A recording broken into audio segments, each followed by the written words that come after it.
Okay, her unwanted stuff gone, cut out, removed. Okay, look, yeah, this is different. Oh, I'm in a hospital room. It's not a library. I can talk. Okay, I'm sitting in her hospital room, and I'm thinking, now what does her surgery and your brain, yeah, your noggin, what is it? What does it have in common? Yeah, today's Monday Madness, if you haven't figured that out, okay?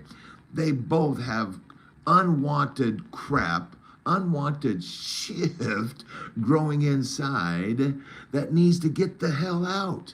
Yeah, her stuff, gone, done. Yours, your brain surgery starts now. Yeah, look, your brain surgery has to do with the shame, the guilt tumors, the voice that says you're a bad dad. Today we're cutting that all. We're cutting all that crap out. We don't need a scalpel. We don't need medical insurance. We don't need anesthesia. No, we don't need any of that stuff. We just need the truth. The truth. Now, so are you ready to bleed? And I'm not talking about like red blood here, okay? Welcome to brain surgery for divorced dads. Let's operate. Okay, nurse, scalpel. No, really, no, really. Look, it is not. Oof. Look, let me tell you. If I had my story, Stetson, I'd tell you a little story. My first Sunday going to church after being divorced.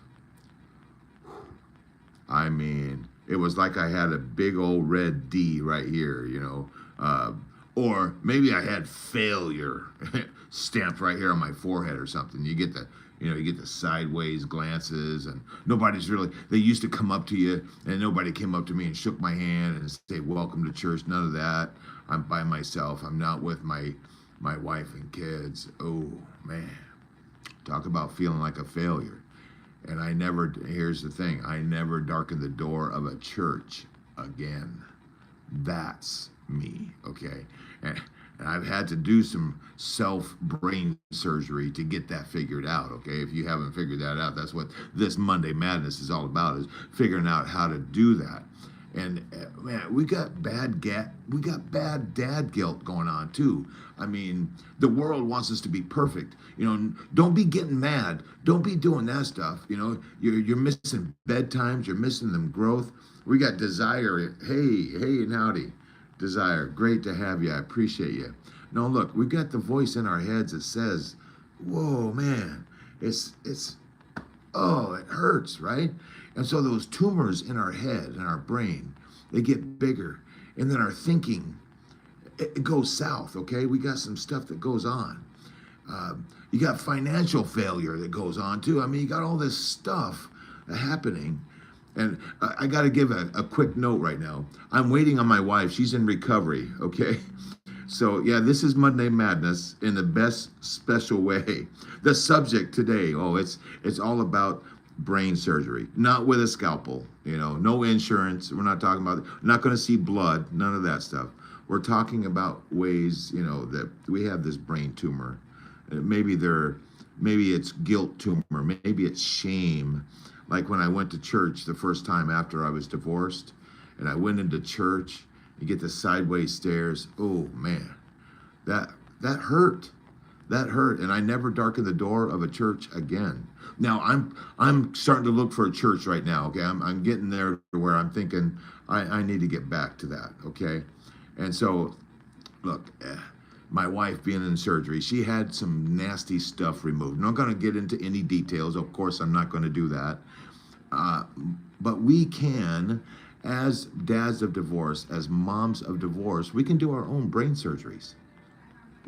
What? Own brain surgery? What are we talking about here? Oh, I'm getting some comments here. Oh man, I didn't know it was going to be like, ooh, look at that.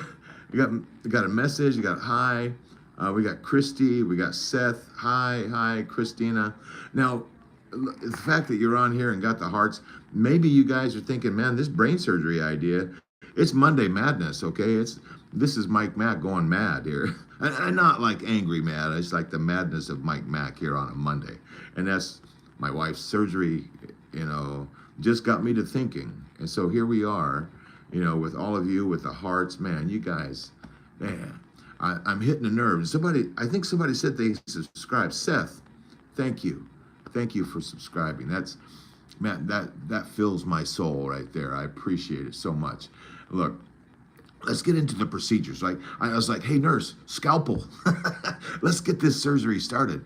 No, look, we got, okay, so I've done some of this stuff before. I did alcohol for a while to try to numb the pain, right? I went to work like crazy, overwork, so that you don't it didn't work. You're not removing it. I stuffed down the feelings. I'm not feeling it, What about the hospital? Just imagine if, the hospital's like, they just gave her the painkillers instead of removing the stuff that's not supposed to be in there. They just give her a shot and send her home instead of fixing the problem.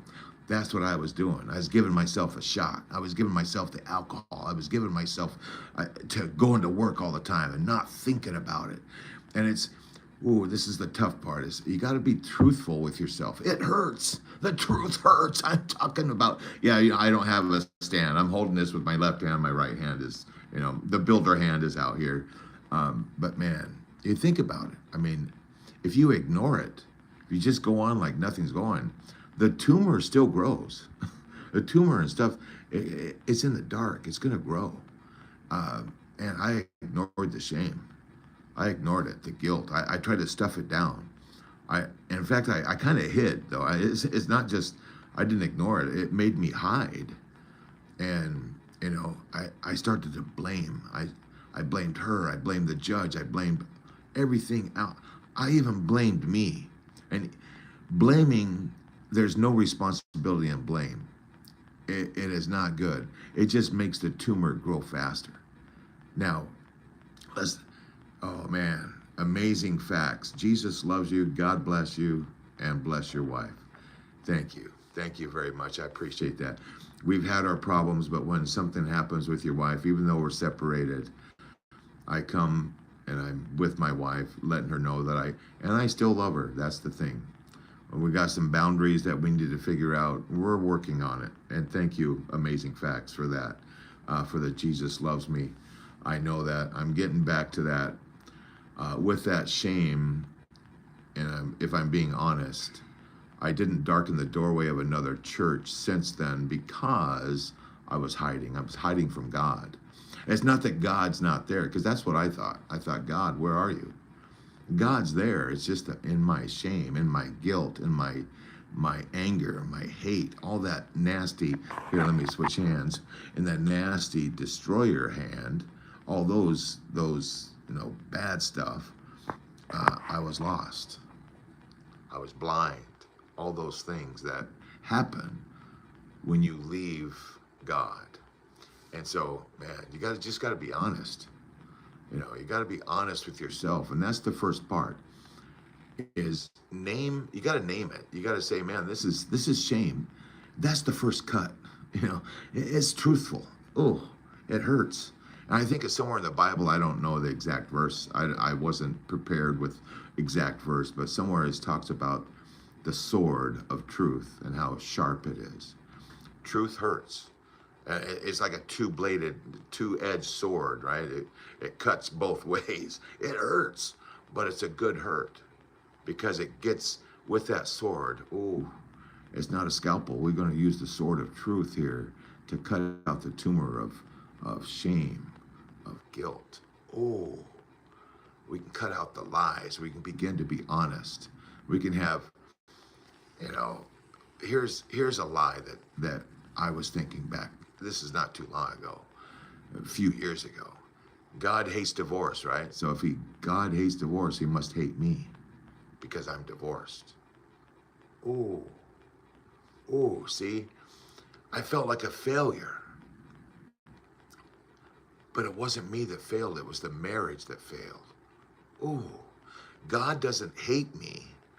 He hates the fact that I'm divorced. I'm pretty sure of that. But he doesn't hate me. He loves me.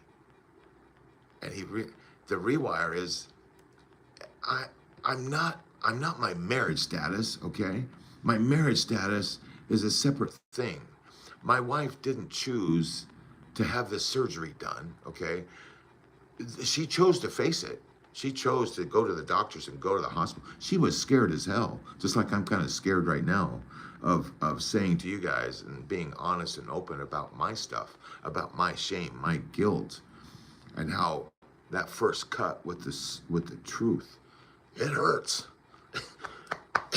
It hurts. It's like a scalpel. It hurts.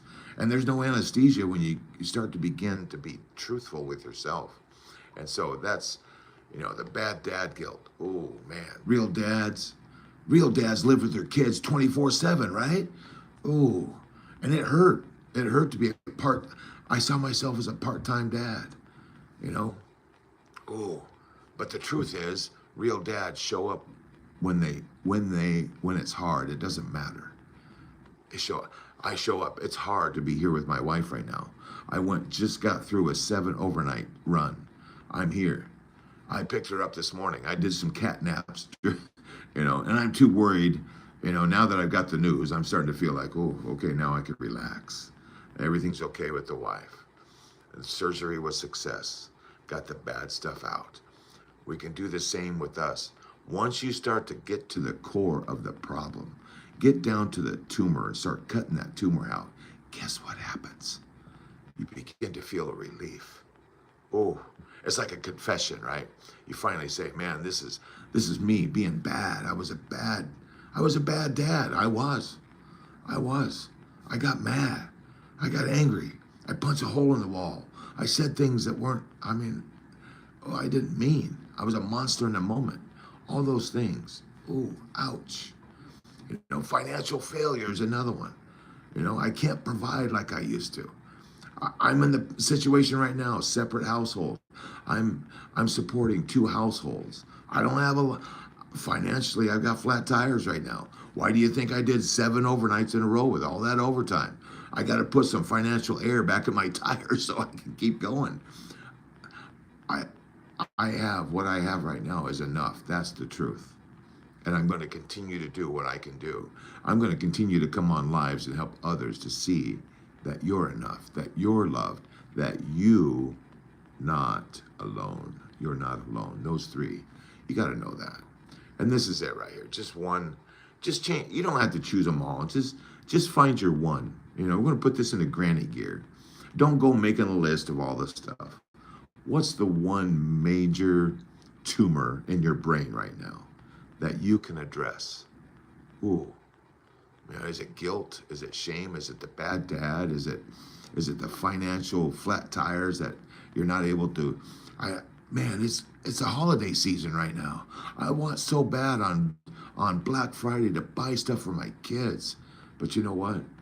I thought back to the time that my grandpa invited us as a family down for Christmas. We never went on Christmas. We went in the summertime down to our grandfather's ranch. He invited us to go down there on Christmas.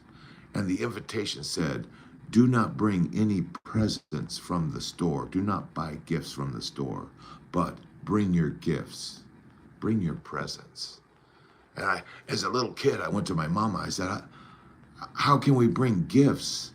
How can we bring gifts to the family reunion thing for Christmas if we can't go to the store to buy them? And my mama comes over and gives me a hug. I still remember this. And a lightning bolt, a light lit up. I don't have to go to the store to give a gift to my kids. I don't have to pull out the credit card and go deeper in debt on a Black Friday to try to get the deals like everyone else. I can make Christmas special without spending money. Ooh, I still remember that Christmas. We didn't have presents that were wrapped. The Christmas tree was there. It was bare underneath that Christmas tree. And we sat around. And my grandfather started. He says, I'm thankful for all of you being here. And this is such a great gift for me. And he used the word, your presence here with me is my Christmas gift from you to me. And then he went to to my grandma, and she said a few words and went to each of us. I still remember that. And I'm a little kid. I'm expecting gifts. I'm expecting, where's the Christmas gifts? That year we got zero. We got zero gifts that year. But you know what? We got gifts that year that were priceless. You couldn't buy any of those gifts that we got that year as an 8-year-old kid. I still look back on that Christmas and think, man, my grandpa, he knew how to make Christmas special. It was about giving the gift of love. You give the gift of love. That's the best damn present in the whole world. The hugs, the hug drug, making each other feel better. Yeah.